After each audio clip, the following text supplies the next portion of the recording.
Climate change is causing increased temperatures and changes in patterns of rainfall, and we're researching the effect that that has on Scotland's biodiversity, so that's habitats and species that are important in Scotland. We're particularly interested in how climate change might affect Scotland's temperate rainforest. So Scotland has got scattered woodlands across its west coast, and these occur in a climate that is consistently mild and moist and wet.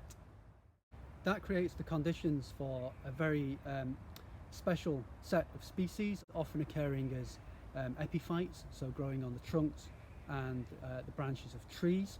And this includes a diversity of really weird and wonderful lichens, for example.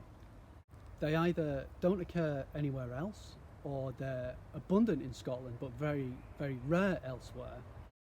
And they're really what characterise Scotland's temperate rainforest and what makes it so different and so special.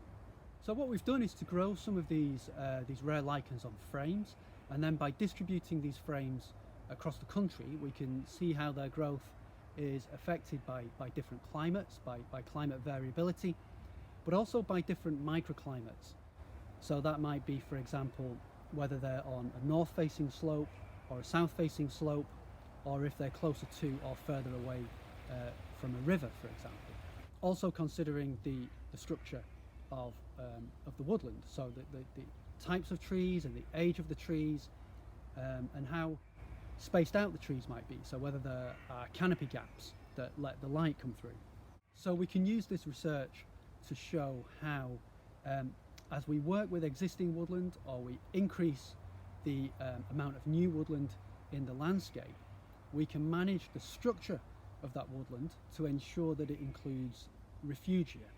So these are microclimates that will continue to be suitable for these rainforest species, even as the climate changes into the future. So it's a way of doing research that leads to really practical solutions that we can implement on the ground to help Scotland's biodiversity to cope with climate change.